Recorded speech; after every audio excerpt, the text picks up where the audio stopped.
Okay, hello everybody. Today's lecture will be the section 1 of Principle of Creation. So humanity has anguished over the fundamental questions of life and the universe. Well, this is because humanity has not been able to come to an understanding of why this universe has been made, the fundamental cause. And in order to understand this, the root principle of the universe, we cannot just look at the resultant reality and examine with our eyes. We have to understand the cause, causal being, which would be God, as we would refer today. Today's lecture title would be The Dual Characteristic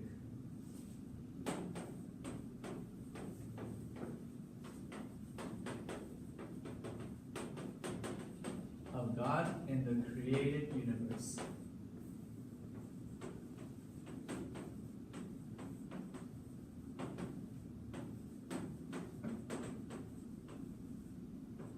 So by examining the universe, we would try to understand who God is. How can we see? How can we understand what kind of being God is? One way we can do that is by examining the creation He has made. Thus St. Paul at Romans 1:20 have said, ever since the creation of the world, His invisible nature, namely His eternal power and deity, has been clearly perceived in the things that has been created, thus is without an excuse. At Romans 1:20. So what St. Paul is saying can be related to the relationship between an artist and his artwork.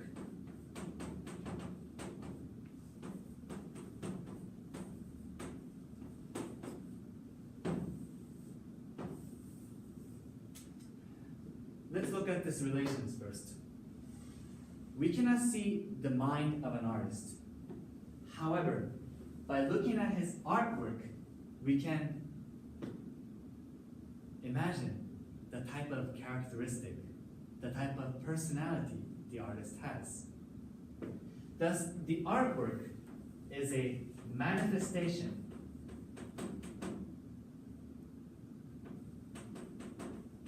of artist's mind, which is invisible, but the artwork visibly reflects the artist's mind. So this relationship can be related to God and the created universe.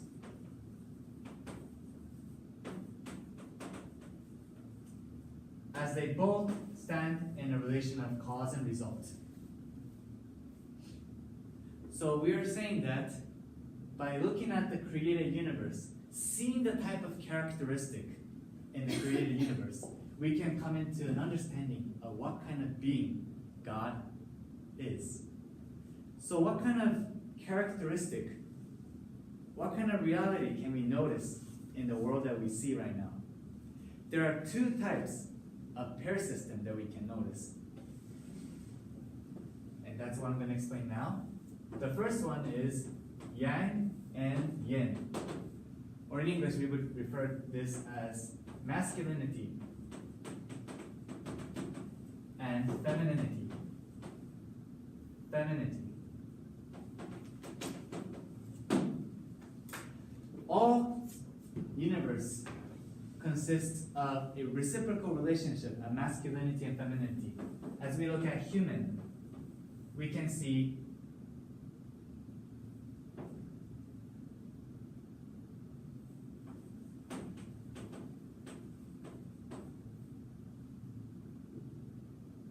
male, man, and woman. Man and woman forming a reciprocal relationship can produce an offspring, produce a child. Same with animal. Male and female forming a reciprocal relationship, they reproduce. And not just plants and not just human and animal, but also plants consist of stamen and pistil, which is corresponding to a relationship that male and female has. And same goes with molecules and atoms having a characteristic of positive ion, negative ion, or proton and electron. So even in the atomic realm, these proton and electron coming together forms a bigger molecule and come together. So this is a fundamental reciprocal relationship that allows all things to exist. But even more fundamental to this dual characteristic, we see another type of dual characteristic, which is internal and external. If we look at human, we have mind and body. Mind is a director of how the body moves. Without mind, we do have a body, but we cannot understand what to do, what kind of direction to live with. Same with animal. Animal have an instinct that is similar to what the mind does for human being. Because animal have an instinct, such as an instinct to survive, also an instinct to reproduce, they are able to move and act in the way they act in the world. Plants also have internal nature that corresponds to the mind or the instinct of human and animal. If you look at sunflower, they move in the direction of the sun throughout the day. This is because they have the instinct to receive as much as sunlight as they possibly can. So that is the internal nature that controls plant's body. Same goes for molecules and atoms. Because they have the internal nature to come together, form bonds together, they create bigger molecules based on scientific truth that God created. So this yang and yin and internal external is the fundamental to the relationship that exists in the universe that you can see. If you look at the internal and external relationship, this can be related as a position of subject partner and an object partner, or one being the cause or one being the effect, and one being vertical and the other being horizontal. So internal external resembles the relationship between God and the created universe over here. So we can come to a certain answer to what God looks like, or what kind of being God is. God is the one that created this yang and yin, internal and external dual characteristic in this universe. So we can say that God being the creator of all this, God consists all of these within himself. The original form of these internal nature, external nature, yang and yin. So we call this the original internal nature of God and the original external nature of God. So this is the mind and this is the body. And even for mind, there's two types: a feminine mind, a masculine mind. And for external, an external way of expressing all things, and feminine way all things are expressed. So there is the original yang and original yin. And same goes for the external nature. There is the original yang and the original yin. So this is how God can be expressed. The harmonious harmonious union of original internal nature and the original external form, which becomes the cause of all the created universe that you can see with your own eyes. So God stands as a subject partner to the universe universe, who is standing in the object position in relation to God. One being the cause, one being the result. God is also internal, because we cannot see God with our own eyes.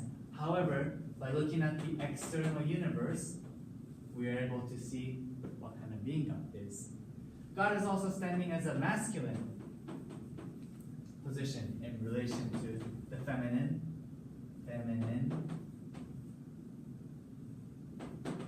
universe. Just as an expression, the Heavenly Father and the Mother Earth can be related to this relation. So God is standing in a subject position with the quality of internal nature and masculinity. That is who God is.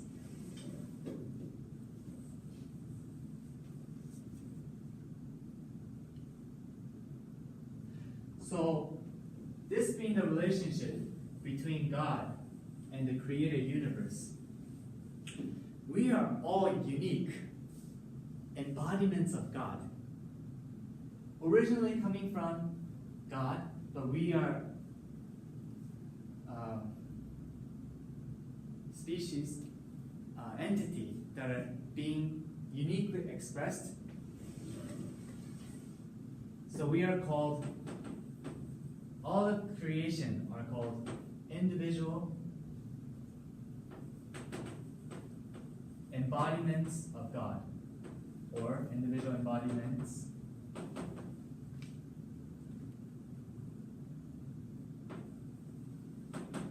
of truth. In the Bible, at Genesis, it is mentioned that God created human being in his own image. So human reflects God to the highest extent among all the creations. Thus, human are called individual embodiments of truth in image. Because we are really created similar to God. And the rest of creation, all things, are individual embodiments of truth in symbol. And all of us are created unique. There's none of us that are similar or exactly the same, externally and internally, with the same character. That's why you have a personality that expresses God in the only way you can. So you are very unique and very precious to God. So lastly, I want to relate this whole concept to the traditional philosophy of Asia, which they refer to the Creator as the great cause, with a positive and negative, or yang and yin, saying that yes, it's a harmonious existence. God is a harmonious existence that consists both masculinity and femininity. However, the divine principle mentions that God also consists of internal nature and external nature. When we look at human beings, we are, yes, divided into male and female, but we also have heart, mind, that expresses our feeling and personality. Sometimes we are happy, but sometimes we're sad, or sometimes mad. If human beings are beings with such characteristics and personality, we can come to a conclusion that God is also a being with a personality.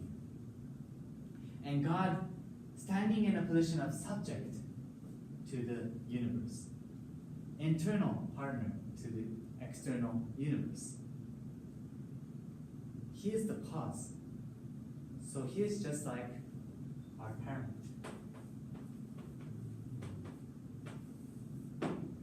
We can come to an understanding that God is a parent with a personality just like our parent. So we are his children who are born in the way that he actually exists. In the introduction, we mentioned that this truth must reveal God's joy at the time of creation and his misery when human beings fell, and the heart of hope that he had to restore them and save them back to his side. So throughout this divine principle learning, you will learn more about God's heart and the relationship we have with him. So I hope to see you next week.